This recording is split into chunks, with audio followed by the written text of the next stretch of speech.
Então, eu quero iniciar esse nosso evento da Associação Médica de Pelotas, desejando uma boa noite a todos, e dizendo que nessa noite a gente retoma a agenda de eventos virtuais desse segundo semestre de 2021. Quero dar as boas-vindas ao nosso convidado desta noite, o médico Tiago José Martins Gonçalves, que estará compartilhando conosco todo o seu conhecimento através da palestra Reabilitação Física e Nutricional pós-Covid-19. O nosso evento terá transmissão aqui pela plataforma Zoom e também será retransmitido pela página do Facebook e pelo perfil do Instagram da AMP, Associação Médica de Pelotas, e também pelo nosso site. A nossa dinâmica será da seguinte maneira: teremos a mediação da palestra conduzida pela nossa diretora científica, Maria Cristina Gonzalez, e após teremos a participação de 3 colegas que têm conhecimento e atuação na mesma área do tema tratado esta noite. São os médicos Rafael Oliveira Leite, Danise Sena Oliveira e Valdemar Barbosa. Informa aos profissionais da área da saúde interessados em obter certificado de participação que envie sua intenção através do chat. Então, por favor, escrevam seus nomes no chat da plataforma Zoom. Nome completo, e posteriormente as nossas secretárias vão entrar em contato. Passo agora a palavra para Maria Cristina Gonzalez para, então, iniciar a mediação. Boa noite a todos. Para mim é um grande prazer receber o meu amigo, quase filho, o Tiago Gonçalves. O Tiago teve a gentileza de aceitar o nosso convite prontamente, porque quando me foi sugerido alguma coisa de reabilitação pós-Covid, o primeiro nome que me veio à mente foi você, Tiago, pelas razões óbvias, né? Então, eu espero que todos vocês compartilhem, porque o Tiago, infelizmente, né, teve uma experiência muito pesada durante todo o início da pandemia, ali bem na frente de um hospital que atende muitos idosos, então foi um trabalho bastante árduo, com bastante sacrifício da sua família, e eu acho que ele tem bastante experiência para compartilhar com a gente hoje. Eu gostaria, então, de introduzir o Tiago, né? Tiago José Martins Gonçalves. Ele é médico nutrólogo, um doutorado em Ciências Médicas pela Universidade 9 de Julho, é especialista em nutrologia pela Associação Brasileira de Nutrologia, ABRAN, e especialista também em terapia nutricional parenteral enteral pela Sociedade Brasileira de Nutrição Parenteral Enteral, ABRASPEN. Ele atua como coordenador clínico e técnico administrativo das equipes multiprofissionais em terapia nutricional dos hospitais Santa Maggiore de São Paulo e como coordenador da equipe de nutrogeriatria da Prevent Senior. Recentemente, ele foi autor, então, do estudo realizado no Brasil, o segundo a nível mundial, em que houve, então, a demonstração da associação da deficiência de vitamina D no organismo nos casos mais graves de Covid-19. E esse levantamento foi publicado na revista Clinical Nutrition, que é da Sociedade Europeia de Nutrição Clínica e Metabolismo, a ESPEN. E agora, eu gostaria, então, sem mais delongas, de passar a palavra para o Tiago, para nós começarmos a nossa reunião. Boa noite, pessoal. Muito obrigado pelo convite. Obrigado, Associação Médica de Pelotas. Obrigado, doutora Cristina, por esse convite, né? Com certeza, para mim, fiquei muito honrado e lisonjeado de estar aqui compartilhando um pouquinho da minha linha de pesquisa, né, dos micronutrientes na Covid-19 e como que a gente está reabilitando especialmente esses idosos que são a população que eu atuo, né? Então, vou passar um pouquinho do meu conhecimento e vou fazer uma apresentação para vocês circulando, né? Desde a admissão, desde esse paciente chegando aí no hospital, a terapia intensiva, o que acontece no momento da UTI, e aí depois a reabilitação, enfermaria e o que a gente está fazendo agora na casa desses pacientes, qual é o tipo de reabilitação, tanto física quanto nutricional. Eu vou compartilhar minha tela. Esse dinheiro? Não. A mala? Também. Eu estava falando do aluguel. Perfeito, pessoal. Acho que está todo mundo já vendo a apresentação. Então, a gente vai, como eu estava falando, a gente vai discorrer sobre todos esses temas, né? Então, desde o início, né, dos primeiros sinais e sintomas da infecção viral, depois da parte da UTI, a importância do músculo esquelético para esse paciente, né, essa reserva muscular desse paciente, o quanto importa isso numa internação por Covid-19, a questão dos principais, né, o nosso grupo de risco, né, o idoso e o paciente obeso, né, quando isso, né, esses dois fenótipos, eles se convertem, né, e aí a gente vai ter realmente um paciente de muito mais alto risco. A síndrome pós-Covid, que é realmente o que a gente tem acompanhado hoje, né, as sequelas do que o Covid-19 está deixando nesses nossos pacientes. A reabilitação pós-alta, importantíssima, né, a gente não pode esquecer que muitos desses idosos, eles perdem, né, totalmente a capacidade de independência, né, então eles ficam muito dependentes de cuidadores, de familiares, a alimentação realmente deles tem nos preocupado bastante, tudo que está envolvido aí nas insuficiências do paciente geriátrico. A telereabilitação, que é uma ferramenta bem importante que a gente tem utilizado com bastante êxito nesse momento, né, de isolamento, de pacientes que não conseguem realmente estar num atendimento presencial, então vou mostrar como que a gente está fazendo isso. E o suporte nutricional, acho que bem interessante hoje a gente falar sobre isso, porque é uma coisa que todos os profissionais têm que conhecer, né? Independente da especialidade, eu acho que isso vem aí de base para a gente conseguir reabilitar esse nosso paciente, tá?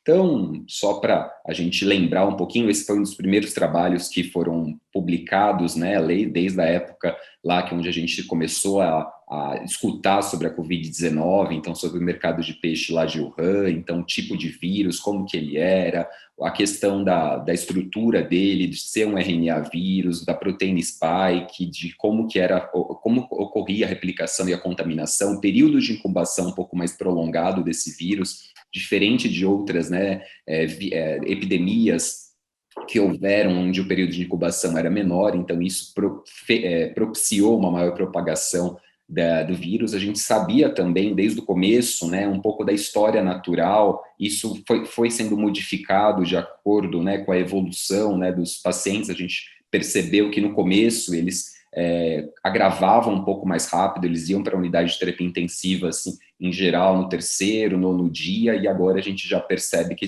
eles talvez pelos tratamentos, pelo uso do corticoide, dos anticoagulantes, a gente está arrastando um pouquinho mais isso, né? Então, a insuficiência respiratória está vindo um pouco mais tardia, mas no começo a gente costumava ver isso entre o 8º e o 9º dia, a entrada, a admissão em terapia intensiva, né? E aí, claro, né, todas as consequências do desconforto respiratório agudo, e aí as estratégias que foram usadas para fazer o recrutamento alveolar e a gente melhorar a oxigenação desses pacientes, né?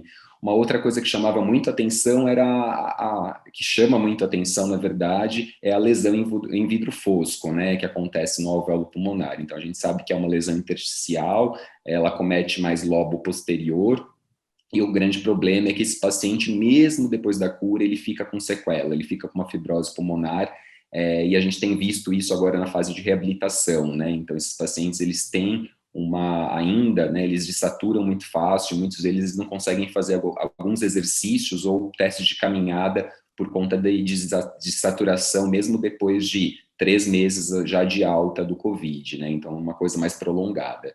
E a gente sabe que quando esse paciente entra na terapia intensiva, e na minha experiência, né, de todos os pacientes que a gente internou lá, idosos, né, e eu trabalho numa rede que comporta 75% dos idosos na cidade de São Paulo, então é muito idoso, né, que tem plano de saúde, então são da nossa rede verticalizada, são 10 hospitais em São Paulo, então a gente teve acredito que já deu mais de 9.000 internações por Covid-19 nesse 1 ano e meio, não em terapia intensiva todas, claro, mas muitas delas em terapia intensiva, então em torno de 10, 15% deles precisavam em algum momento de estar dentro de uma UTI. E aí dentro da UTI, uma coisa que mais chamou a atenção da gente é como eles perderam massa muscular, né? Então, independente de serem idosos, que já têm uma sarcopenia age-related, né, caminhando junto com o envelhecimento, a gente percebia que, claro, fatores de super risco, a mobilidade no leito deles, né? Então, São pacientes que estavam sedados, muitos deles estavam bloqueados, né, com agentes curarizantes. Você não conseguia fazer despertar diário, então isso possibilitou de ter uma mobilidade ou pelo menos uma excitação de membrana neuromuscular. A resposta inflamatória, né, muito grave desses pacientes, um aumento muito de hormônios catabólicos, né, de hormônios contrarreguladores, catecolaminas, cortisol, então isso propiciou realmente uma perda de massa muscular. Depois veio os corticoides, né, sendo usados em alta dose, então além do efeito hiperglicêmico, né, difícil de ser controlado, a gente teve esse problema porque o corticoide, ele é miotóxico, né, ele ativa vias sinalizadoras catabólicas musculares. O balanço hídrico excessivo desses pacientes, a gente não pode esquecer também que esse líquido aí no terceiro espaço, ele diminui, ele aumenta, na verdade, o espaço da placa, né, neuromuscular, então a gente consegue, que a gente tem muito menos, né, estabilidade dessa membrana, e aí isso piora muito, né, essa perda de massa muscular, quando a gente tem um balanço muito positivo nesses pacientes na UTI, o uso dos bloqueadores neuromusculares, então, como eu disse, né, o aumento de citocinas inflamatórias, então, acho que todo mundo escutou em algum momento falar de tempestade citocínica para esses pacientes, sedação contínua, a hiperglicemia, que gera resistência periférica à insulina, uma vez que a gente não consegue usar a glicose como fonte energética primária em músculo, a gente vai, e essa insulina resistente, a gente vai para a via catabólica. Então, cataboliza o músculo, gera aminoácidos neoglicogênicos e passa pelo fígado e reconverte em glicose. Então, isso faz realmente piorar aí a perda de massa muscular.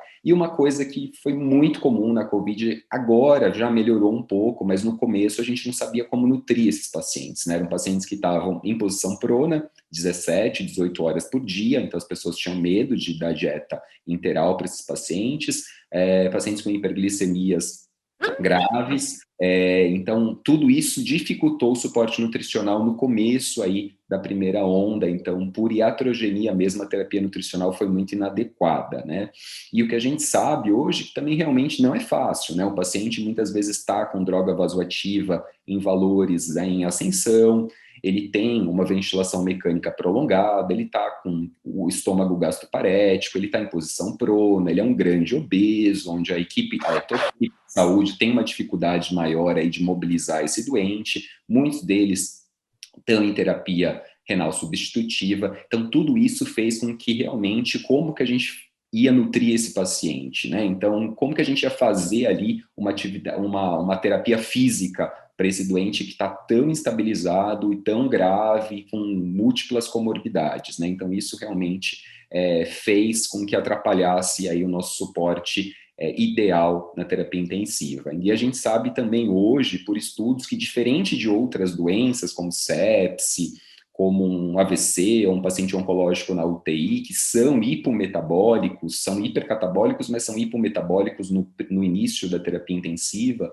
da doença grave, o COVID se comportou diferente. Ele era uma doença hipermetabólica, ele é uma doença hipermetabólica desde o começo, né? Ele já entra na UTI com um metabolismo muito acelerado, né? E isso faz com que gere muitos radicais livres e tenha um estresse oxidativo e que consuma muitos micronutrientes desde o início da terapia intensiva. Então, isso propicia aí alteração mitocondrial, biogênese mitocondrial e faz perder mais massa muscular ainda e o paciente pode descompensar.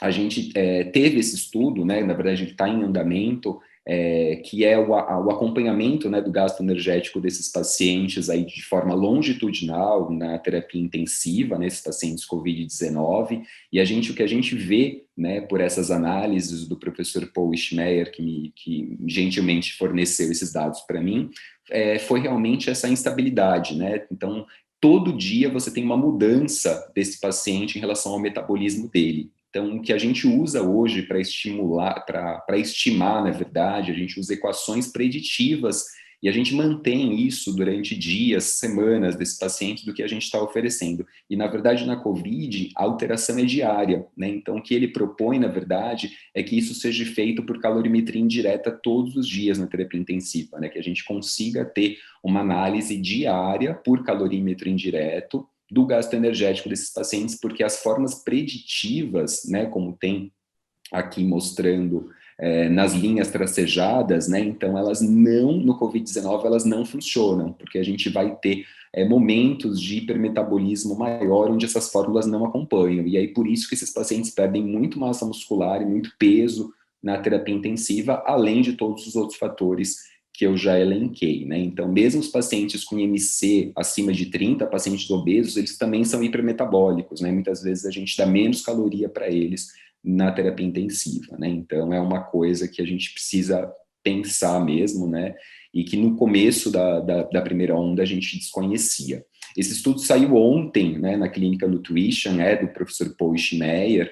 Então, é uma parte desse estudo dele, onde ele realmente aqui ele coloca, né, então as equações preditivas que geralmente a gente usa, né, o tanto de caloria que a gente dá para esses pacientes na terapia intensiva, e com a calorimetria indireta, para onde vai, né, essa quantidade de caloria, né, vocês veem que quase dobra. Então, realmente, a partir dali do quarto, quinto dia, existe um grande aumento, e esses pacientes se tornam extremamente hipermetabólicos, né, então é uma coisa para a gente se pensar de como a gente está calculando aí essa necessidade calórica para esse nosso doente, já que a proteica a gente já sabe que precisa dar mais proteína, né, então as conclusões desse estudo é porque os pacientes COVID-19, diferente de outras doenças, eles são hipermetabólicos na primeira semana da UTI, e que a calorimetria indireta também seria uma estratégia essencial para a gente acompanhar de forma longitudinal esse gasto energético diariamente. A gente tem estudos já anteriores, acredito que muitos já conheçam, principalmente quem trabalha com terapia intensiva, do professor José Profacherry, sobre acompanhamento da massa muscular em pacientes em UTI, né? Então, pacientes que passam de 20 dias entubados em ventilação mecânica por um desconforto respiratório, eles perdem muita massa muscular. Esse estudo ele fez com análise de ultrassom, que é uma estratégia que hoje a gente faz à medida, né, da espessura do quadríceps que a gente costuma utilizar, né, porque de massa muscular, é um grupo muscular que, pelo menos no envelhecimento, se perde 2 vezes mais do que os membros superiores, então é realmente um músculo de mais fácil acesso, e o ultrassom porque é feito beira-leito, né? Então a gente consegue analisar, embora a gente não tenha um ponto de corte definido, a gente consegue, traçando ali uma linha de base inicial, né? Geralmente a gente faz quando o paciente é entubado, no primeiro dia a gente faz a espessura e vai acompanhando aí o delta de perda desse paciente de acordo com o ponto zero, né? Então a gente usa geralmente quadríceps, a gente pega o terço distal, onde tem o reto femoral e o vasto intermédio, e aí o que esse estudo mostra para a gente é que a perda de massa muscular na UTI é muito grave, né? E depende, claro, das disfunções orgânicas associadas. Quando você tem uma disfunção orgânica, por exemplo, aqui nos casos elencados nesse estudo, em 10 dias de terapia intensiva, esses pacientes perderam quase 10% de massa muscular, né? Então, ou seja, quase 1% ao dia a perda. Mas quando você tem falências múltiplas orgânicas, como a gente vê na Covid-19, a gente chega a ter perdas maiores de 20%, ou seja, 2% ao dia de perda, né? E geralmente a gente tem isso, a gente perde, né, 10% de massa muscular em 1 a 2 décadas de vida, né? Muito tempo, e a gente aqui está perdendo em 10 dias, a gente está perdendo 20%. Então, é uma perda muito expressiva, né? Então, isso que esse estudo mostra, e é o que a gente tem observado agora na Covid-19, né? E aqui ele também fez biópsia, né, da coxa dos pacientes no D0 e no D10, mostrando também a estrutura muscular, como ela fica alterada, né? Então fica com mais célula inflamatória, você tem mais edema, infiltração de gordura, tudo isso que a gente já observa também em outras análises, tá? Então mostrando que essa perda de massa muscular em pacientes intubados, ela é muito grave na primeira semana, e a gente precisa ficar de olho aí, prevenindo. E aí mostrar a importância do músculo esquelético, né? Eu acho que todos os estudos agora, né, em relação à reabilitação COVID falam disso, né? Dessa perda de massa muscular expressiva. A gente sabe que o músculo esquelético representa cerca de 40% da nossa massa corporal, né? Onde a gente tem nossa reserva de proteína, e é responsável por 30% do gasto energético, né? Embora, né, muitas pessoas ainda associem o músculo esquelético apenas à sustentação do corpo, a gente sabe que ele é muito mais do que isso, né? Muito mais do que uma estrutura locomotiva. Ela estoca glicose, ela libera energia, ela faz um controle metabólico muito importante, né? Então, garantir uma reserva muscular boa ou mantê-la é uma estratégia importante aí para a gente prevenir, por exemplo, uma sarcopenia secundária, né? Então, esse é só um gráfico mostrando que, claro, né, não é no envelhecimento que a gente começa a perder massa muscular, é um pouquinho antes, ali em torno dos 35, 40 anos, a gente já começa a declinar, né, a nossa reserva muscular, mas o que vai mostrar para a gente no envelhecimento, se você vai passar o limiar de incapacidade física ou não, é realmente, então, a estratégia que você traçou ao longo da sua vida, em relação à alimentação, suplementação proteica e atividade física, né? Então, a gente vê, acho que muitos já viram, né, essa imagem, a secção transversal, uma imagem de ressonância, que é o padrão ouro para a gente ver massa muscular esquelética, a gente consegue observar que, diferente de um corte, uma secção transversal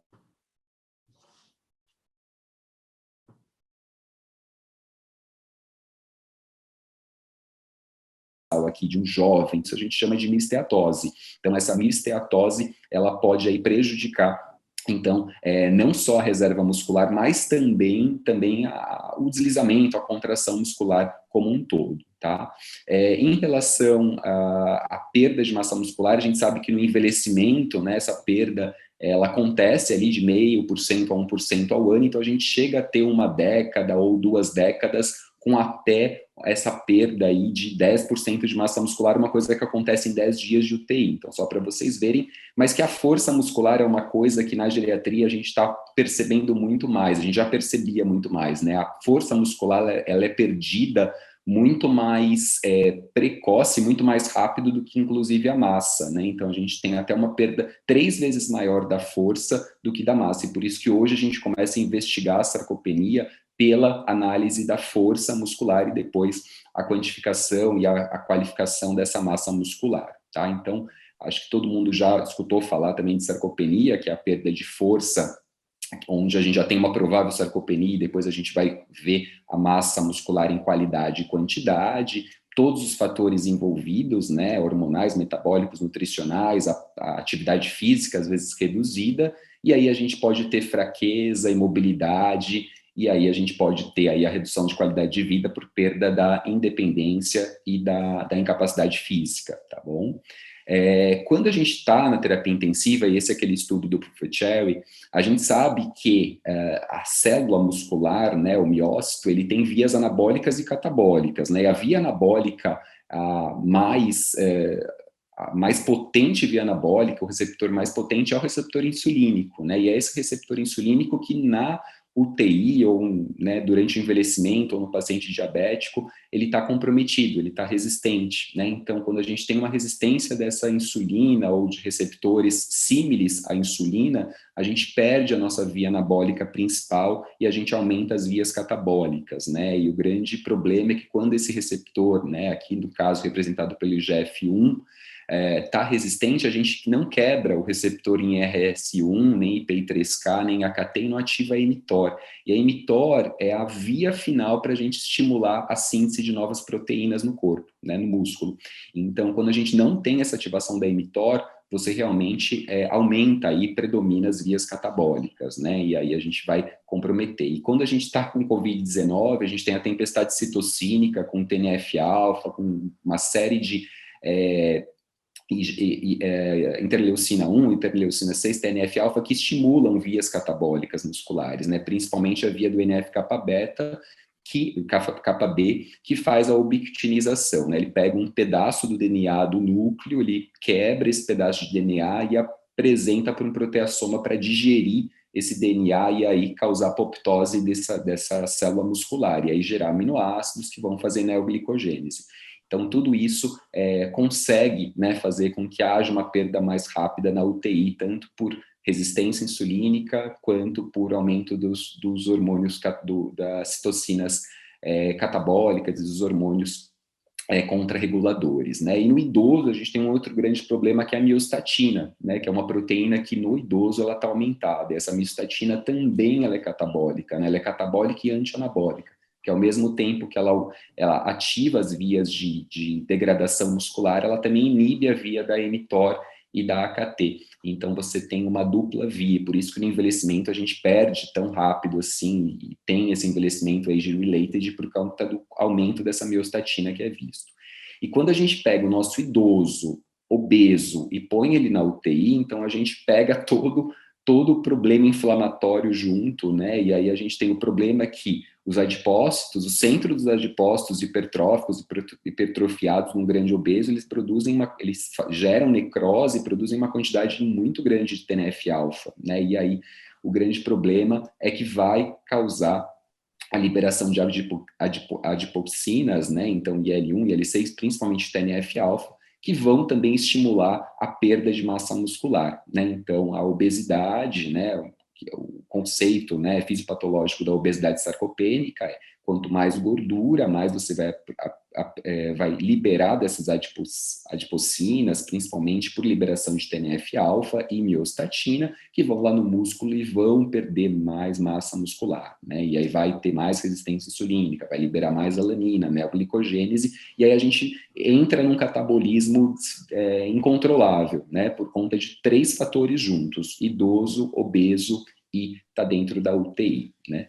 E a gente sabe que, diferente de um jovem, o idoso, ele já tem uma reserva muscular diminuída, ele tem uma gordura já que tem mais mediadores inflamatórios, ele tem resistência insulínica, e ele já tem uma célula que já é uma célula pré-apoptótica, né? E aí, quando ele é admitido na UTI, ele não tem o guarda-chuva ali do jovem protegendo ele dessa tempestade que acontece aí de agentes pró-catabólicos e anti-anabólicos, né? Então, o idoso, ele fica exposto a tudo isso.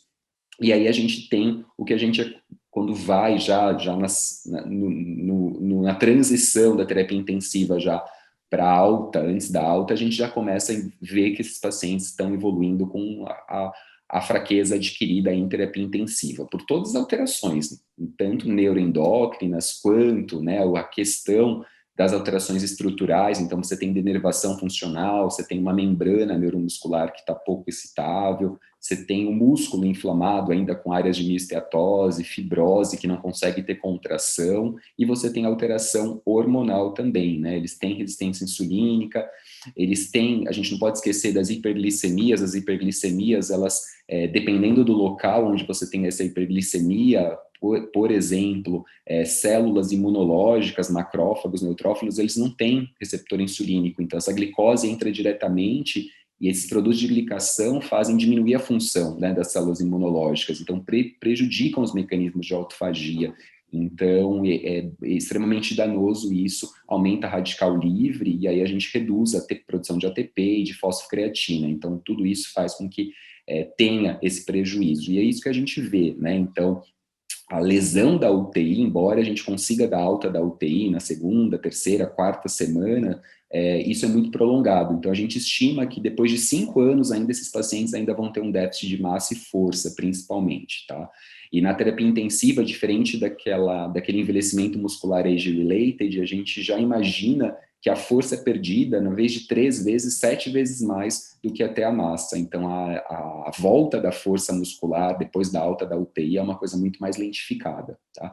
E a gente tem que acompanhar esses pacientes pós-alta, porque há 50% desses pacientes no pós-alta, né, dos óbitos que acontecem no pós-alta, eles acontecem até o 1º ano, né, depois da saída da UTI. Então, a gente sempre tem que ficar de olho nisso.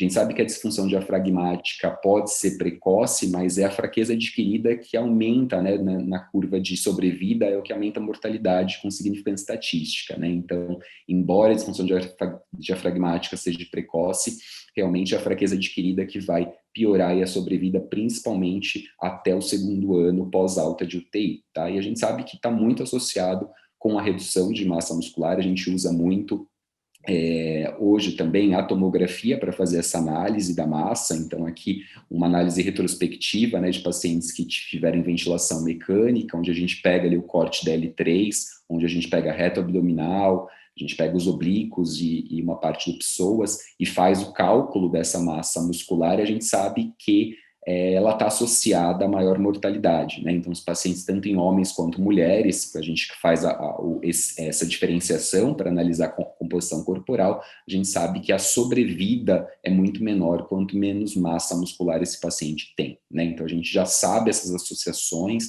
que quanto menos massa muscular esse paciente nosso tem, maior a mortalidade dele e geralmente quando ele já tem uma perda de 40%, tá?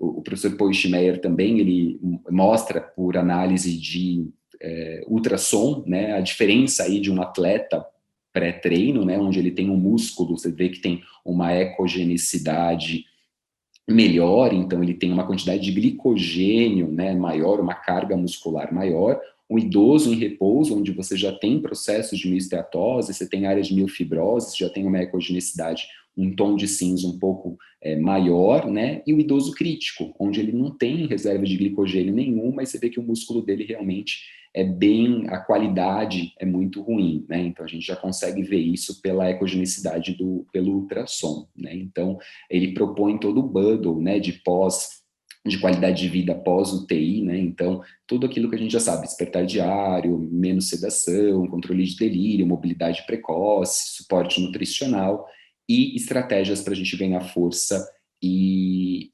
crescimento muscular também, tá? Então ele sempre fala isso, né, nas aulas dele em relação a será que a gente está criando sobreviventes ou vítimas da terapia intensiva? A gente já controla a mortalidade por sepse, mas que tipo de doente a gente está entregando para a sociedade, né? A gente sabe que aumentou a demanda de clínica de reabilitação 3 vezes mais e que grande parte da mortalidade acontece no pós-alta de UTI, né? Então, a gente sempre tem que pensar nisso, né? O que tipo de paciente a gente está entregando também. Esse é uma análise que eu estou fazendo de pacientes que eu acompanhei COVID, né, com ultrassom, medindo o ultrassom no quadríceps, né? Então, a gente vendo a espessura, eu usei o ultrassom Mobson, que é modo B do ultrassom, ele é linear e a gente é acoplado com o smartphone, então beira-leito, é muito fácil de a gente fazer, né? Então, depois de um treinamento, você consegue fazer bem. Então, mostrando aí como esse paciente perde massa muscular, né? Então, a gente consegue ver realmente quando a gente... o T0 foi na admissão, quando ele teve a intubação, mas como tem uma perda expressiva e além da perda, né, em espessura desse músculo, é claro que isso não tem significância estatística, porque só um caso isolado, né, claro que eu acompanho mais de 200 pacientes, então a gente está fazendo as análises, mas para vocês verem como a perda é muito grande. Então, na primeira semana de UTI, ele perdeu 21,7% da espessura do quadríceps dele, né? E além da espessura da quantidade do músculo, vem a coloração, a ecogenicidade, como piorou, né? Então a qualidade desse músculo fica muito ruim, perde estoque de glicogênio e a qualidade fica ruim como um todo. Esse é um caso que ficou bem famoso, né, do Michael Schultz, que era um enfermeiro, né, super atleta, fazia musculação todos os dias, ele contraiu o Covid, passou pela terapia intensiva, ele teve perda de 23 quilos, né, teve disfagia sarcopênica, então ele teve alta com gastrostomia, porque ele tinha uma disfagia sarcopênica muito grande. Então, para vocês verem que realmente, mesmo com uma boa reserva muscular, pode ter uma perda muito expressiva nesses pacientes. E o planejamento pós-alta, né? Então, quando esse paciente vai ter alta, a gente sempre tem que deixar alguns pilares de planejamento, como a suplementação deles, né? Então, calórica e proteica, reposição de vitaminas e minerais, avaliação de deficiência hormonal. Muitos pacientes saem com alterações hormonais muito expressivas, saúde mental, principalmente, né? A gente tem visto grandes problemas, né? Depois no pós-alta, e reabilitação muscular supervisionada, né? Então, a gente tem visto no pós-Covid agora uma série de alterações, então tem alterações neurológicas, né, como alteração de olfato, paladar, cefaleia, tontura desses pacientes, muito deles, né, por serem idosos, eles têm também uma convergência entre doenças neurodegenerativas e o pós-Covid, então tem aumento de déficit de memória, distúrbios de sono, isso a gente tem visto bastante, alguns pacientes evoluindo, né, com alterações neuropsiquiátricas também e algumas psicoses. Na massa muscular, como a gente falou, que é a alteração que a gente costuma ver mais, né, porque além de eles terem essa perda extremamente, né, desse processo inflamatório muito grande, eles já vinham de uma perda, né, o idoso já vem dessa perda, passou pela UTI, teve infecção do Covid, então todas essas multimorbidades se somam a alterações alimentares, eles não ingerem uma quantidade calórica proteica adequada, porque tem digeusia, tem xerostomia, às vezes são disfágicos, ainda estão catabolizando, eles estão inativos, né, porque por conta das imposições ou por conta da do problema da incapacidade física mesmo, de locomoção, tem os problemas imunológicos, né, esse déficit de macrófagos, monócitos, que realmente tiveram problemas por conta do momento crítico ali de terapia intensiva, e os problemas vasculares, né, os micro e macro tromboses que a gente tem acompanhado agora mais posterior, né, pós-alta. E a sarcopenia, né, então a gente sabe que sarcopenia é perda de força em massa, a gente já tem um fluxograma, isso que a gente está usando no pós-alta para identificar esses pacientes, então a gente usa um teste de triagem, que é o SARC-F, a gente avalia a força, como a gente está fazendo muito por telereabilitação, por telemedicina, a gente não consegue fazer o hand grip, mas a gente faz o teste de levantar e sentar de uma cadeira que avalia a força de pernas, né, de membro inferior. E aí a gente já caracteriza a provável sarcopenia. Antes da alta, a gente já ensina as famílias a fazerem a circunferência da panturrilha também, que a gente escolheu como um método mais prático para ver massa muscular no nosso idoso. Então, a gente já ensina o familiar, antes da alta, a fazer essa análise para a gente acompanhar aí durante os atendimentos por telemedicina, tá? E aí, a gente faz provas funcionais, a principal prova que a gente faz é a marcha de 4 metros, para a gente ver a velocidade que a gente consegue fazer por telemedicina e avaliar a velocidade desses pacientes, tá? Então, o SARC-F, a doutora Cris depois pode comentar, né, porque ela é a super mais do que mãe do SARC-F, então existem 5 perguntas que a gente faz de forma subjetiva para avaliar o risco desses pacientes, tá? Foi validado aqui pelo Dr. Tiago de Pelotas, né, do grupo da doutora Cris, o SARC-CAF, que é realmente a inclusão do valor da circunferência da panturrilha para a gente ter de uma forma mais objetiva uma medida de massa, né, e não só de função desse músculo. Então a gente consegue ter uma medida muito melhor, né, então a gente consegue usar o SARC-CAF aí para ver, e o finger ring, né, o finger ring a gente orienta esse idoso, então, a fazer a junção, né, dos polegares com os dedos indicadores, e aí a gente consegue, por um automonitoramento dele em casa, ele consegue ver se a panturrilha, porque o correto é a panturrilha ficar bem, assim, certa, né, entre quando ele faz a união aqui dos polegares e dos indicadores. Se isso ficar frouxo, quer dizer que ele está perdendo massa muscular, que isso não está adequado para ele. E se ficar muito folgado, pode ser que ele esteja já aumentando aí, ou em quantidade de gordura, ou mesmo hipertrofiando essa panturrilha, né? Então, isso para estudo, né, ou para não só estudo epidemiológico, mas para controle, né, assim, de grande monta, é uma estratégia adequada para você triar essa perda de massa muscular. Esse estudo bem recente da doutora Cris Gonzalez, né, um estudo incrível, onde a gente sentia um problema no paciente obeso, por causa da panturrilha desse obeso, né, então a gente às vezes não mostrava para a gente a real massa muscular, né, a perda de massa muscular por conta do panículo adiposo.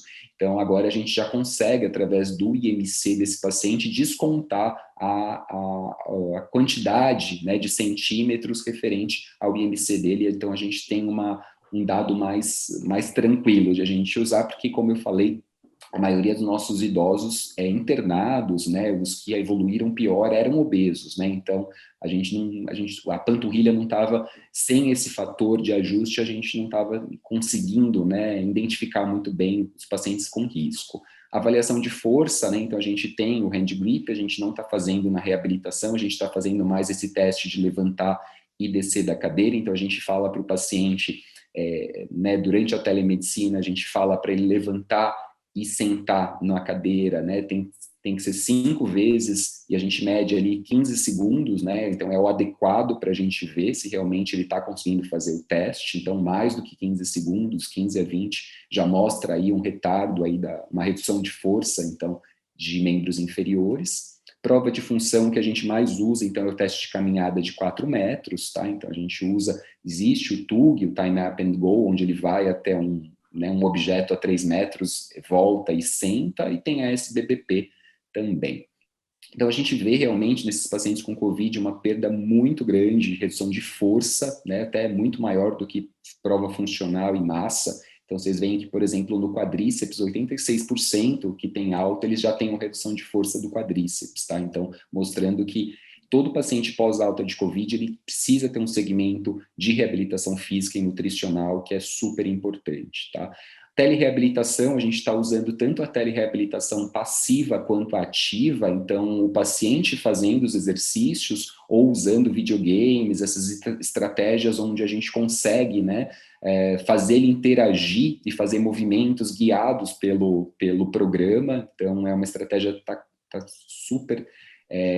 o paciente, né, ele gosta bastante de sentir, né, fazendo esses exercícios e ver realmente ali a participação de todos.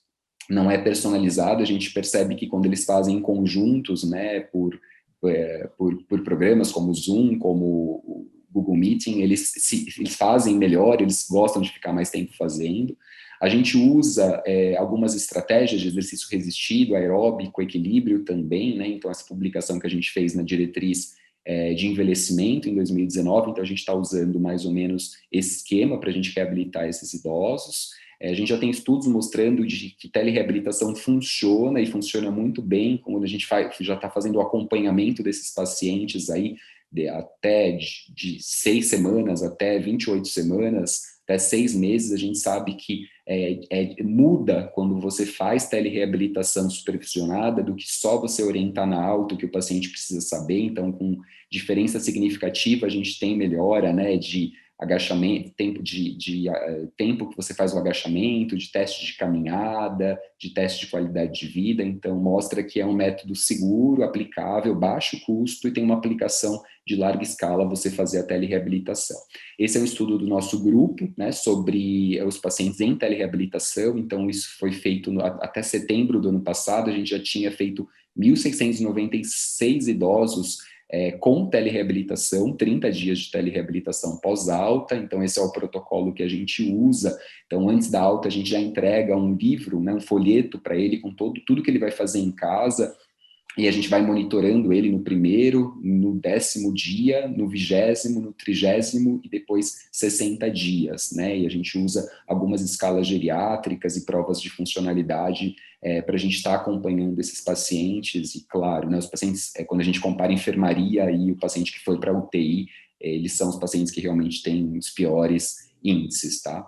Também a gente tem usado muito a telenutrição, tá? Então a gente na alta também, as nutricionistas entregam para os pacientes uma supervisão de quanto eles vão tomar de suplemento em casa, e eles têm que pintar esses copinhos de suplementos de quanto que eles ingeriram. Isso é muito importante, porque se você não monitorar, eles não vão tomar, né? Então é isso que a gente tinha percebido. Então existe esse controle também, tanto do pessoal da reabilitação quanto da nutrição desses pacientes, tá?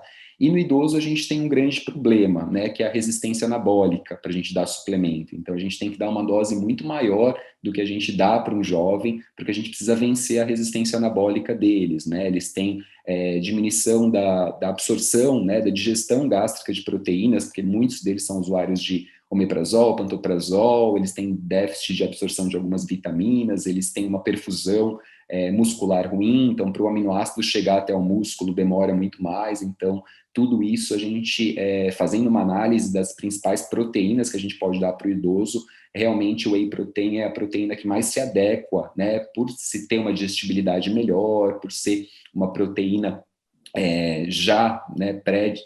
tem uma digestibilidade mais fácil, tem uma quantidade de leucina, que a gente sabe que a leucina é um estimulador potente daquela mTOR que faz o anabolismo muscular, né? Então a qualidade da proteína, realmente o whey protein para o idoso é uma proteína que tem uma qualidade muito melhor, né? E a gente prescreve elas no pós-alta desses pacientes, tá? Além do whey protein ter essa qualidade de digestão, de absorção e de ter muita leucina, ela também ela forma glutationa, e a glutationa é um dos melhores antioxidantes que a gente pode ter no corpo, né? Então, o whey protein ele é rico em cisteína e enxofre, e a cisteína junto com glicina e glutamato forma glutationa, então ela tem um poder antioxidante muito legal, então diminui muito, principalmente L6 nesses pacientes. Então, e outra coisa do whey protein que eu estou estudando agora é a lactoferrina. 1% do whey protein ela tem lactoferrina, tá?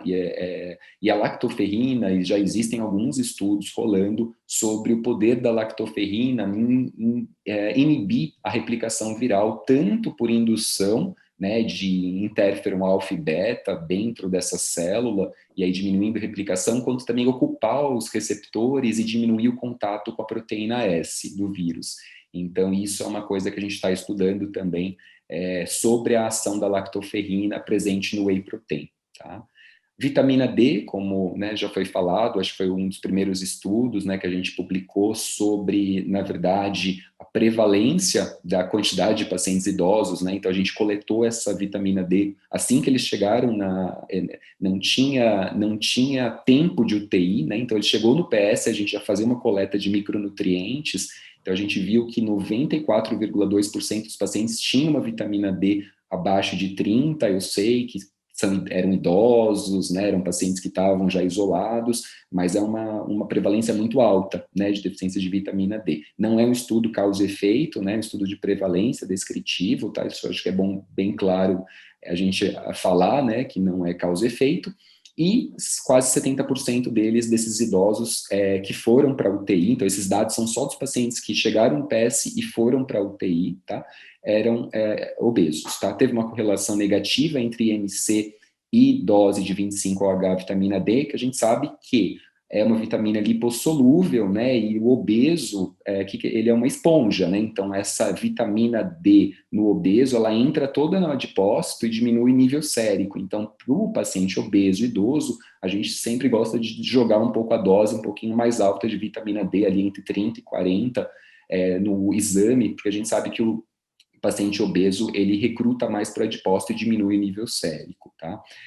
O zinco também foi bem discutido, né? A gente sabe que o zinco, pelo estresse oxidativo da doença, o zinco, ele tem ali uma série de ações na replicação viral e no estresse oxidativo inflamatório. A gente fez essa publicação também mostrando a alta prevalência dos baixos níveis de zinco. A gente não chamou de deficiência de zinco, na verdade, porque na população em geral, a deficiência de zinco é em torno de 15%, 17%, a gente chegou a quase 80%, então, na verdade, não era uma deficiência de zinco, são baixos níveis, né, de zinco, provavelmente pelo estresse oxidativo e pelo consumo desse zinco nos pacientes com a infecção viral, e a gente viu, né, por associação, a gente viu uma associação entre baixo nível de zinco e aqueles pacientes que desenvolviam um desconforto respiratório grave, né, com uma relação menor que 100, aqueles que precisavam ser pronados para melhorar o recrutamento alveolar, com uma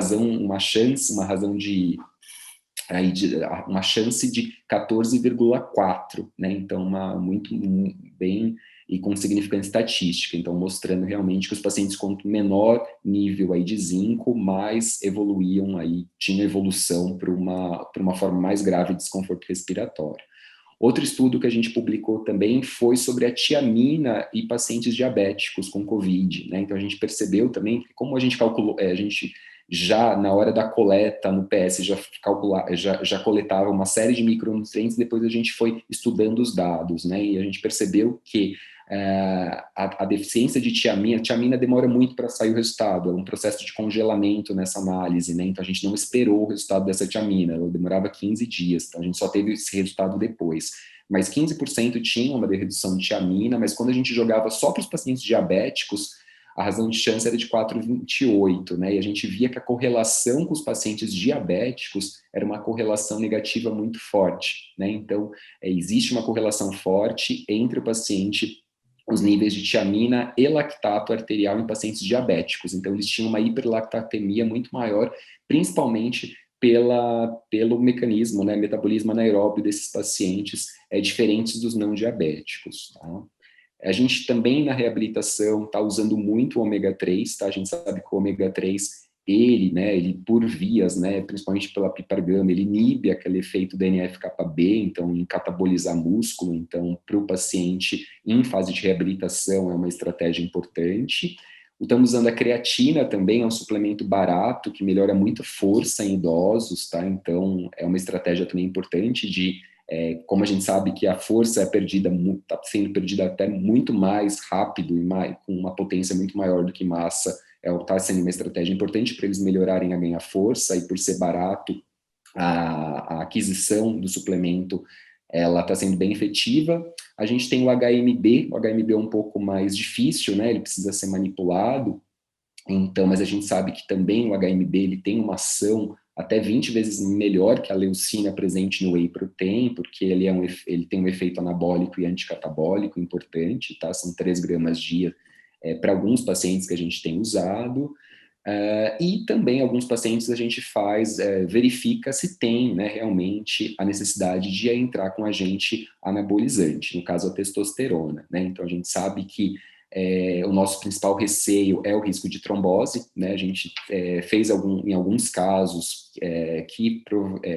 a gente não sabe se realmente a testosterona aumentou o risco, né, de trombose, mas realmente a gente sempre cita isso, né, avaliar esse risco-benefício, porque não é um pós-Covid, a gente tem que pensar em todos os riscos envolvidos, né, e esse é um risco maior. Então, checar se o paciente não tem policitemia, ou se ele não tem outros fatores de risco para realmente fazer um evento adverso de trombose com um anabolizante, tá? Então, alguns pacientes masculinos, femininos, a gente não tem estudos mostrando, né, melhora de testosterona para anabolismo em mulheres, tá? Então, o que a gente faz, claro, dose de testosterona total abaixo de 250, 300 e sintoma de hipogonadismo, como fraqueza muscular ou sarcopenia, a gente já pode pensar nessa estratégia. Para finalizar, pessoal, finalizo com esse estudo, né, que eu achei bem interessante, que lições que a gente aprende, né, com a gente melhorar a massa muscular em pacientes que passaram por toda essa tempestade, né, de citocínica e toda essa devastação da UTI, né, o que a gente pode aprender com bodybuilding, por exemplo, né, então caloria, a gente tem que dar caloria para esses doentes na reabilitação, tá, não só proteína, como a gente pensava, eles são pacientes hipermetabólicos, e esse hipermetabolismo, ele demora de 7 a 8 semanas, então mesmo no pós-alta, eles precisam consumir caloria, e isso a gente não está vendo, eles não estão se alimentando. O whey protein é a nossa proteína de escolha, tá, para esses pacientes na reabilitação, principalmente por conta da leucina, que estimula aquela mTOR, tem um efeito anabólico e anticatabólico importante. Lembrar de analisar a suplementação de vitamina D, se esses pacientes não têm deficiências. Creatina, né, que é um suplemento bem estratégico, barato, consumo fácil, ou HMB também, o treino resistido supervisionado e o ômega 3, né? O ômega 3 realmente na fase de reabilitação associado com o treino resistido, ele tem um efeito ergogênico muito interessante, e aí a gente está conseguindo fazer com que esses pacientes ganhem força aí no pós-alta. Obrigado, pessoal, estou à disposição aí para perguntas, desculpe aí ter saído do horário.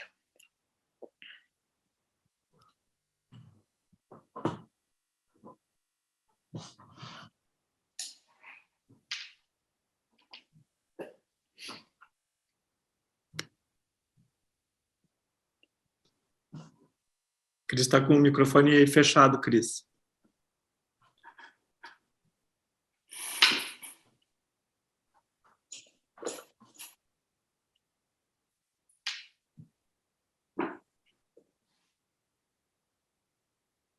Não. Está fechado ainda, Cris. Agora sim. Agora sim? Agora sim? Agora sim. Agora está dando interferência. Não é aqui, não.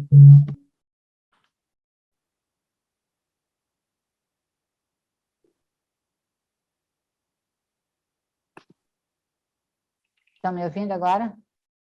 Sim. Não, já tá. Não, Estão me ouvindo? agora sim. Acho que está me ouvindo por ali, tá? Bom, tudo bem. Eu gostaria de agradecer, então, o Tiago, acho que ele fez uma passagem bem completa, né, por toda a trajetória que os nossos pacientes de Covid, principalmente os idosos, vão passar e todas as consequências que eles vão ter ao longo de muito tempo, pelo menos, né, Tiago? Não só depois da alta, é uma longa trajetória que eles vão ter de recuperação. E agora, sem mais, eu gostaria de convidar, então, nosso comitê de debates, vamos dizer assim. Eu não sei se poderia começar com o doutor Rafael, depois a doutora Denise, e depois o doutor Valdemar. Pode ser nessa ordem? Pode ser. Então, Rafael, você. Oi, tá bom. Tiago, adorei o trabalho, parabéns, realmente, uma grande contribuição aí para nós, aqui principalmente para o intensivista, né? é muito interessante como é que a terapia intensiva evoluiu com relação aí aos sobreviventes, né, que começou a entrar, inclusive, esse termo, né, são os sobreviventes da terapia intensiva, né, que são pacientes que não existiam há 20 anos, né, ou há 25 anos atrás, ou há 30 com certeza, né, acho que aí há anos 90, a mortalidade em sepsis era ali pelo 4º, 5º dia, os pacientes morriam, né? E hoje nós temos o sobrevivente, né? Que eu acho isso incrivelmente interessante, porque são pacientes que não existiam antigamente, então que a medicina está conhecendo eles agora, assim. A gente vê uma mortalidade muito alta, principalmente no primeiro ano, exatamente assim como tu colocaste, né? E o intensivista, a gente vê o paciente saindo pela porta da UTI como se ele tivesse em condições, né, assim, e a gente acaba nunca mais vendo o paciente e a gente acaba ficando cego, né, para o que vem depois, né, que é arrebatador, né, que é catastrófico, muitas vezes. Então, a gente já vê esses estudos aí de longo prazo, com alta mortalidade, disfunção cognitiva e a fraqueza, né, exatamente como tu colocaste, até para comentar com o pessoal aqui de Pelotas, eu fiz um acompanhamento há um ano atrás, mais ou menos, a gente acompanhou todos os pacientes que saíram da UTI, idosos, né, por um ano. Não, a gente só mediu mortalidade e marcadores de performance, de atividades da vida diária. É impressionante a mortalidade e impressionante a desabilitação desses pacientes, né, do sobrevivente de terapia intensiva. Então, isso é realmente uma epidemia, né, e agora com a COVID, ficou muito mais sério, né, a gente tem uma quantidade enorme e se eu quiser colocar a síndrome pós-COVID no que toca na parte de fraqueza muscular, ela é muito parecida com a síndrome pós-UTI, né? Só que parece ser mais intensa, né? Sim. Parece ser mais intenso. E para provocar agora o debate, assim, eu fiquei encantado com o programa de reabilitação, principalmente quando chegou a parte da telereabilitação. Eu achei isso aí.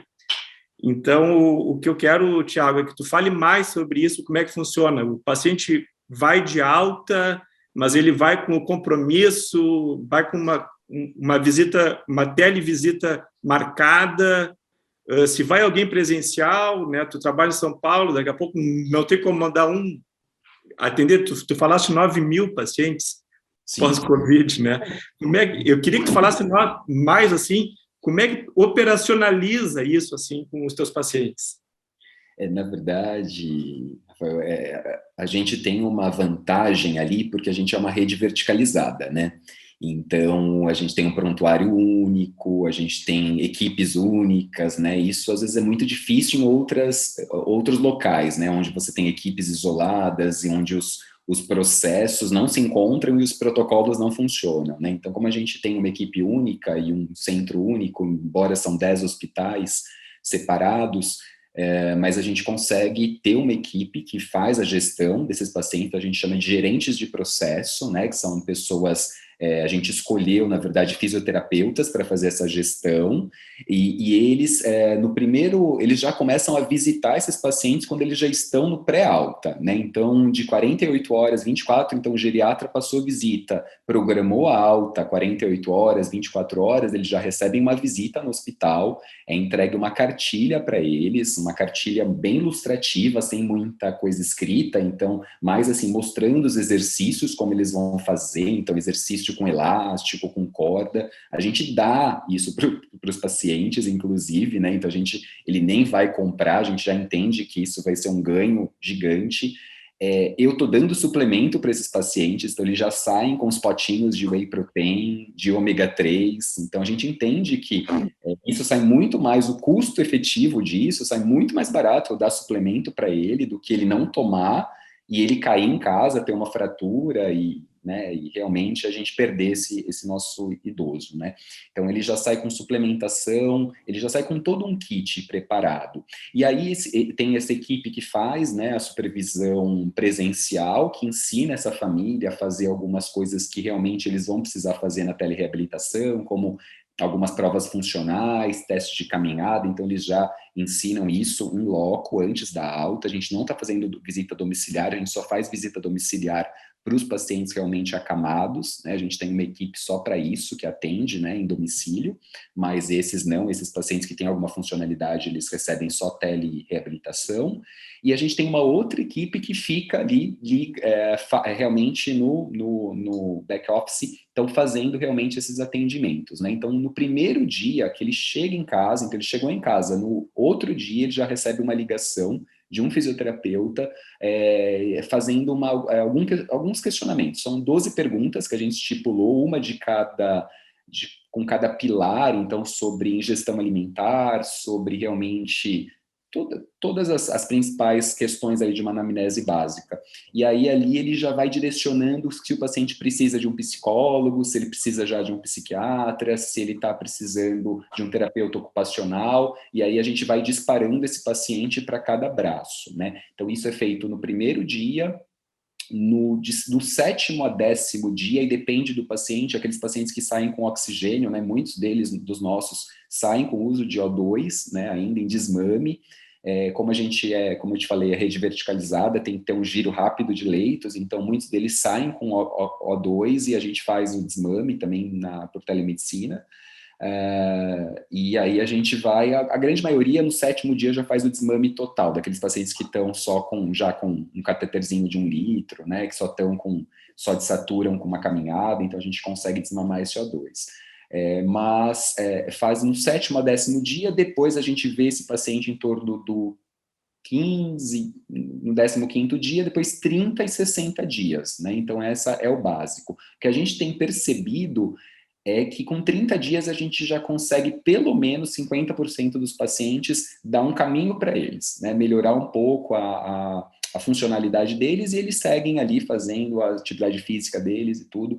E agora outros pacientes, esses outros 50%, são pacientes que têm uma evolução, né, mais desfavorável, como você falou, infelizmente a gente acaba perdendo algum desses pacientes, ou aqueles outros que realmente vão cronificar e que vão precisar de uma reabilitação mais prolongada. E aí a gente, agora que os centros de reabilitação eles estão voltando a funcionar presencial, aí a gente já faz a reabilitação já realmente em loco no centro de reabilitação. Ok. Rafael, mais alguma pergunta? Não, eu acho que é interessante que ele tem um contato logo no dia seguinte, então, né, Tiago? Isso, até para ele passar, porque é diferente, né? Você está no hospital, você está recebendo os cuidados do hospital, quando chega em casa, eles têm uma série de dúvidas, né? De como eles vão intervir, o familiar mesmo. A gente percebe até que é o familiar que pergunta mais nessa primeira consulta, né? Então, as dúvidas que vão aparecendo. Então, é mais isso, mas a gente começa realmente a ver modificação lá no 15º dia, que eles começam a ter uma progressão melhor. Muito bem, obrigado. Obrigado a você. Obrigada, Rafael. Gostaria então de chamar Denise. Boa noite a todos. Parabéns, Tiago, pela tua apresentação, excelente, muito boa mesmo. Eu tinha uma lista de questões que tu respondeu praticamente todas durante a tua apresentação. Mas eu queria falar um pouquinho, tá? Eu li isso rapidamente, teu artigo, tá? Sobre vitamina D. Eu acho que tinha um N de 170 e poucos pacientes, né?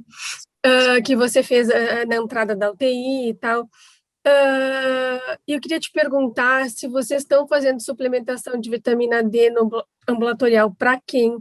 Inclusive para jovem com insuficiência que sai da UTI, e se você e o teu grupo, né, de pesquisa, vocês pretendem ainda desenhar algum estudo de causa-efeito em relação à vitamina D, porque a gente sabe que esse estudo não tem o desenho para a gente ver se realmente a vitamina D é causa de ter levado o paciente para UTI ou não, se aqueles pacientes que não estão na UTI também a gente sabe que tem hipovitaminose. Então, se vocês pretendem desenhar alguma coisa nesse sentido, e o que você tem feito em relação à suplementação? Obrigada. Obrigado, Denise. Obrigado pela pergunta. Foi como eu falei, assim, no começo da pandemia foi uma loucura, né? A gente não tinha tempo. Na verdade, eu submeti rapidamente, né, um estudo de análise de micronutrientes na COVID, foi aceito, e aí eu comecei a usar esses dados. Então, naquela época, a gente estava dando planta. Eu fiquei, assim, com certeza, 7 meses sem voltar para casa, né, no ano passado. Então, foi uma loucura muito grande. Agora, a gente já está fazendo esse estudo, né? Inclusive, a gente já está fazendo com a vitamina D em cápsula, líquida, diária ou semanal. Porque no idoso a gente tem essa dúvida mesmo, né? Será que ele tem essa absorção semanal? Será que ele tem enzima digestiva? Ou as lipases necessárias para absorver essa vitamina D semanal, como muita gente passa, né, aquela dose de ataque semanal? Será que a via diária, né, ou a cápsula, ou a via em gotas? Então a gente está fazendo vários braços agora para ver realmente, né? O que a gente percebeu, no começo a gente estava dosando essas vitaminas D. Quando a gente teve esses 176 pacientes, foi só de um mês de análise, foi de 15 de março a 15 de abril. Então, para você ver como em um mês eu tive 176 pacientes já na UTI, né, no começo, né?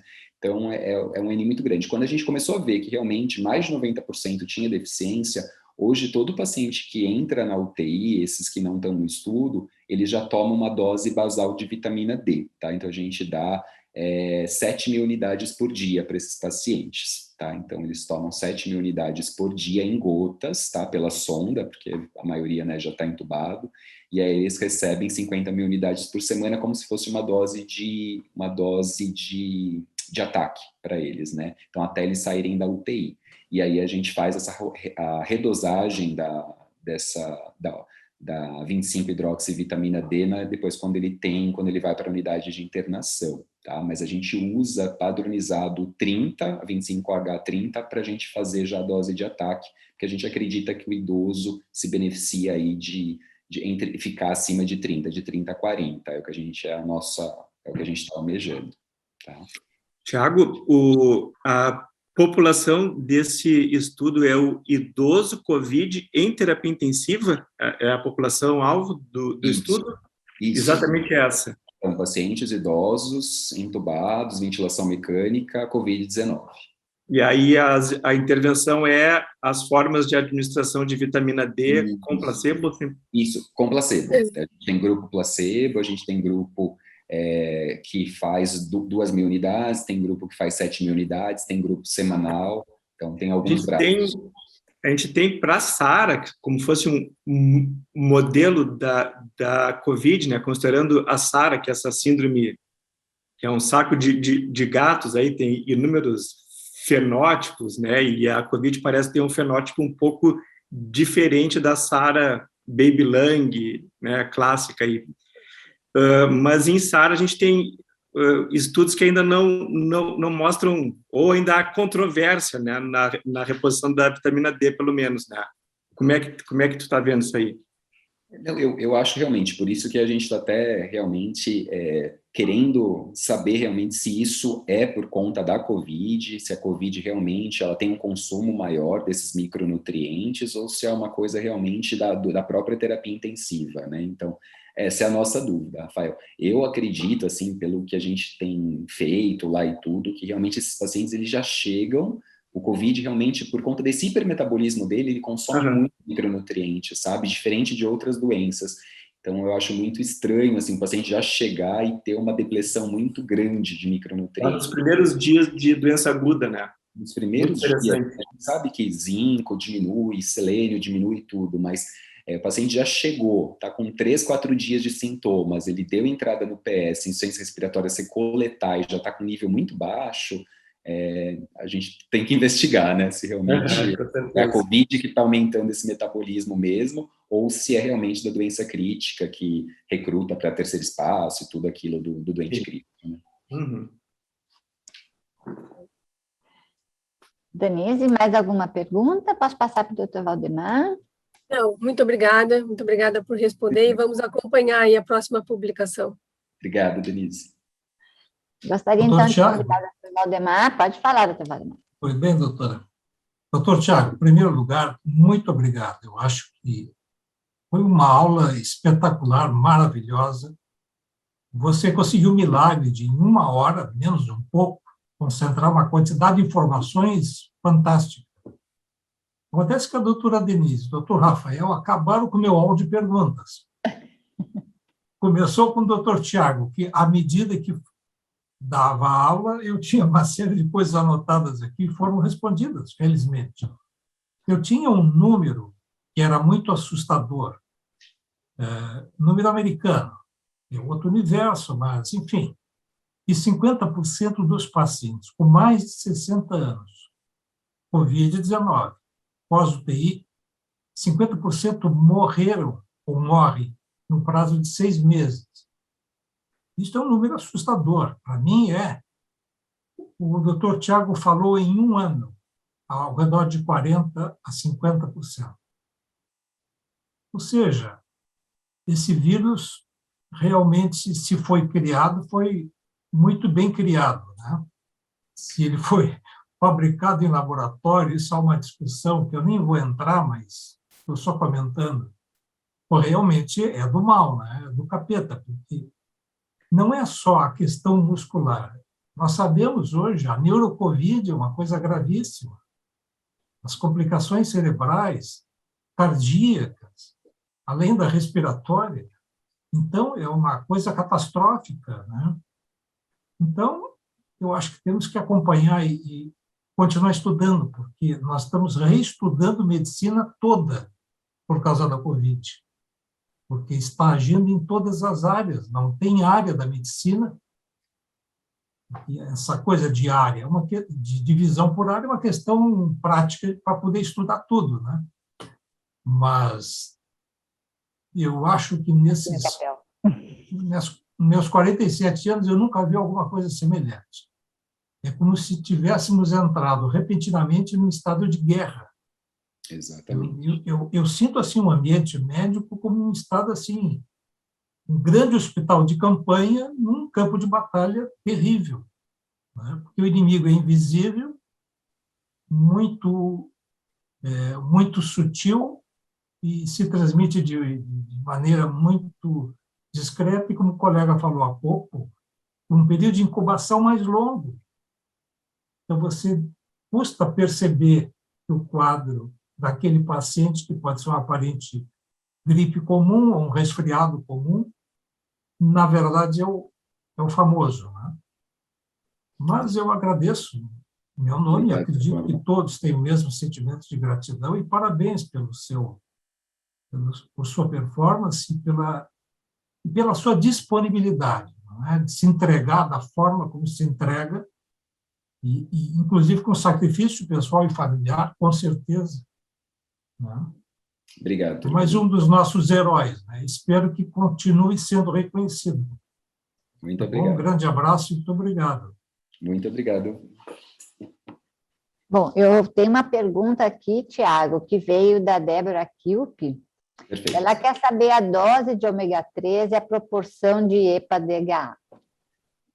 Perfeito. Liz, boa noite, Débora. Essa é uma pergunta muito frequente, porque a gente tem vários cenários do uso do ômega 3, né? No paciente oncológico, a gente usa uma dose, que geralmente a proporção dela é maior de EPA, né, no doente oncológico. No paciente neurológico, né, nas doenças cognitivas, neurodegenerativas, a gente usa mais o DHA, como a gente usa na gestante, também para a membrana cerebral. Para a massa muscular, a proporção que a gente usa é 50% de cada constituinte, então, tanto de EPA quanto de DHA. A dose é alta para o músculo, tá? Ela não é baixa, ela não é fácil do idoso tolerar. São 3 gramas, tá, de ômega 3, é muito alto. 3 gramas, no mínimo, são 6 cápsulas por dia. Tá? E o gosto de peixe horrível. Então, ainda tem isso. Então, aqui no Brasil, a gente não tem nenhum produto ainda, nenhum dessas marcas que tenham 1 grama em uma cápsula ou 3 gramas numa cápsula, né? E a gente tem um grande problema que o idoso tem disfagia, né? Já tem uma plesobifagia, então para ele engolir uma cápsula, não pode ser aquela cápsula grande do ômega 3, né? Tem que ser aquela cápsula em pérola, e essa cápsula em pérola, geralmente, ela tem uma dose menor de ômega 3, então você tem que ficar de olho no rótulo, porque ou 1 grama eles colocam em 2 ou 3 cápsulas. Se forem 3 cápsulas, são 9 cápsulas por dia. Tá? Então, mas assim, vale muito a pena, porque... E outra coisa, o ômega 3, ele só ativa a massa muscular e só melhora o controle, né, desse ganho de massa muscular quando associado à atividade física resistida. Então, se é um idoso seu que está acamado ou que não está fazendo exercício resistido, nem adianta dar ômega 3, tá? É diferente assim, o whey protein, a creatina, eles têm um metabolismo celular basal. Não tem problema, independente da atividade física, você estimula a mTOR. Agora, o ômega 3, você precisa, para ele ter atividade, para ele fazer aquela via que eu falei ali do pipargama, inibir o NF-κB, você precisa dar estímulo físico, tá? Então, só realmente para aquele paciente que faz atividade, musculação ou um treino resistido aí, que tem um estímulo muscular, tá? E depende da hora do treino, tá? Ele pode tomar de manhã, à noite. O ômega 3 sempre é bom ser depois de uma refeição, para não ter tanto retrogosto do peixe, tá? Sempre com o estômago cheio.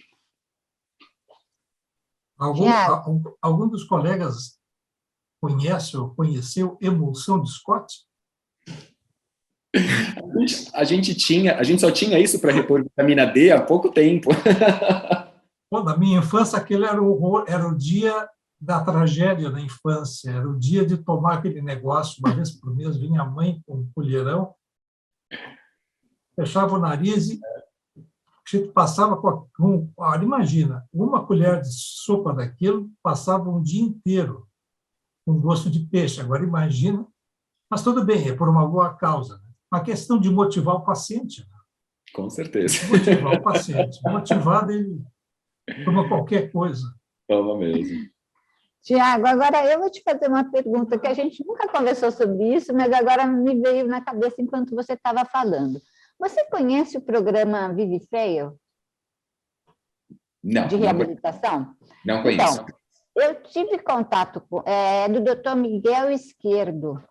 Ele apresentou no último congresso que eu fui de Berlim, do Congresso de Caquexia e Sarcopenia, ele apresentou, eu tenho todo o material, se você quiser, é exatamente um programa de recuperação que começa dentro do hospital, tá?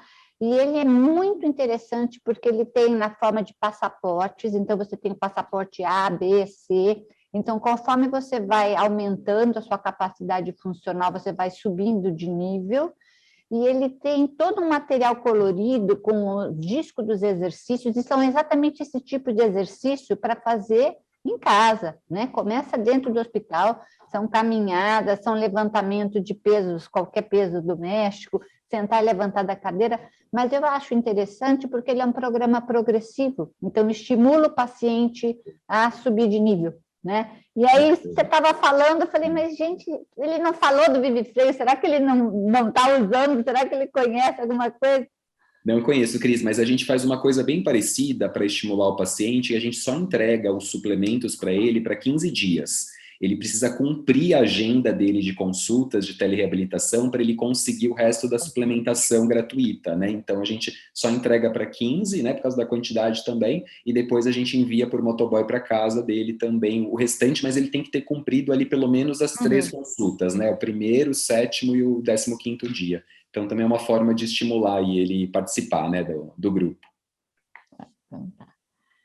Bom, gente, eu sei que o papo está bom, nós ficaríamos aqui até bem mais tarde conversando. Certeza. Tem mais uma pergunta aqui? Eu não estou conseguindo abrir aqui esse chat. Ah, abri. Opa. Existe um estudo com este desenho para pessoas com menos de 60 anos? Este também poderia ser um problema para pessoas adultas? O doutor Luiz está perguntando. Sim, sim. A grande maioria dos estudos de micronutrientes, acho que ele está falando dos micronutrientes, vitamina D, né, todos eles, né, são em populações gerais, né, porque como a minha população é só viciada só em idosos, né, a nossa média é de 74, agora na segunda onda baixou um pouco para 67, 68, mas na primeira onda estava em 74, a nossa mediana. Então, claro, né, a gente identifica, pelo menos vitamina D já é uma coisa mais prevalente na população idosa, mas os outros estudos que agora já estão publicando em populações gerais também mostram esses baixos níveis em pacientes em outras idades. Ok. Oi, eu queria só mais uma pergunta, pode ser? Rapidinho. Que o Tiago ele observou tantos pacientes aí no pós-Covid, que é uma experiência que a gente tem que aproveitar mais um pouquinho. A gente tem visto, Tiago, mesmo em pacientes com bom desempenho prévio, né, aí adultos na faixa dos 40, 50 anos, dificuldades até cognitivas, né, e além dessas, a gente tem visto pacientes fazerem insuficiência cardíaca ou uma fibrilação atrial nova, né, que o paciente não tinha, e eu queria que tu nos falasse aí rapidamente o que tu tem visto sobre esses dois lados aí, o pós-Covid neurológico e o pós-Covid cardíaco. Rafael, bem interessante essa pergunta, eu ia falar uma hora que você estava comentando, desses pacientes que a gente perdeu em casa, né, no pós-Covid, a grande maioria foi miocardites, grande maioria, foram pacientes com miocardite. Isso aí, né? Eu tenho recebido na UTI também paciente com miocardite. Miocardite, assim, você tenta investigar e realmente ele não tem ali nenhuma obstrução que justifique ali, né, ele ter essa miocardite ou evoluir com infarto, né, então são pacientes realmente que a gente acredita que seja miocardite viral mesmo, né, pela Covid-19. Outra situação também que eu não comentei, mas muitos pacientes com incontinência urinária. E aí a gente tem percebido, agora acompanhando o pessoal da URA acompanhando, por realmente atrofia da musculatura vesical. Tem uma paciente, na verdade duas pacientes de 35 anos, porque os nossos colaboradores da empresa, eles também estão no plano, né? Então quando a gente pega jovens lá, são colaboradores, que a gente tem 18 mil colaboradores. A gente pegou duas enfermeiras Covid, com em torno de 35 anos, que estão com incontinência urinária por atrofia de musculatura vesical. Então, para você ver como essa perda de massa muscular, né, quando passa por terapia intensiva, não é só perna e língua e braço que a gente acha, né, é uma coisa muito mais ampla, né. Mas eles estão conseguindo, eles revertem muito mais rápido, né, então uma delas já melhorou e a outra já está em fase de reabilitação bem rápido, né. Mas miocardite é uma coisa que está assustando a gente, viu, no pós-alta desses pacientes. Minha mãe teve o quadro de Covid dela com miocardite, tanto que ela internou com um quadro de insuficiência cardíaca congestiva. Né? Depois que eles investigaram tudo, não tinha mais nada a não ser a Covid pela segunda vez, depois de vacinada. Então, é aquela sorte grande do CRM positivo, né? Mas tudo bem. Gente, eu sei que a gente gostaria muito de te explorar bem mais, Thiago, mas quem sabe uma próxima vez você vem, a gente faz um churrasco para você poder aproveitar um pouquinho da parte boa, churrasco e doces de Pelotas, né? Que geralmente bastante proteína. Isso aí. Na prática, reabilitação na prática. E aí a gente faz um papo mais confortável, né? Dado o avançado da hora já, né, Clarice? Então, eu vou passar mais uma vez, vou te agradecer muito e espero que todos tenham gostado tanto quanto eu e vou passar a palavra, então, para a Clarice fazer o encerramento. Obrigado, Cris. Olha, eu estou, assim, muito feliz de ter podido ter essa oportunidade, né, de te ouvir dessa forma, Tiago. Eu espero que todos tenham aproveitado tanto quanto eu. Foi espetacular esse evento, essa tua palestra. Eu quero te agradecer realmente por ter nos trazido tanta informação. Quero agradecer aos nossos debatedores, nossos sócios daqui da Associação Médica de Pelotas, que nos ajudam tanto com as informações também tão importantes e com alto nível do debate. Quero agradecer a todos os presentes e aproveitar para lembrá-los que semana que vem, dia 18, nós teremos a caravana da Anhiggs, e quando o tema do dia será sobre responsabilidades legais dos médicos na pandemia. Então, estaremos aqui pela primeira vez com um evento híbrido, né, retomando pouco a pouco alguma coisa presencial, e espero por vocês lá. Mais uma vez, Tiago, muito, muito obrigada. Obrigada a todos também. Obrigado a vocês pelo convite, viu, pessoal? Muito obrigado. Obrigado, boa noite. Boa noite. Um abraço na Boa noite. câmera. Até a Obrigado. próxima. Obrigado. Tchau, tchau. Tchau, tchau.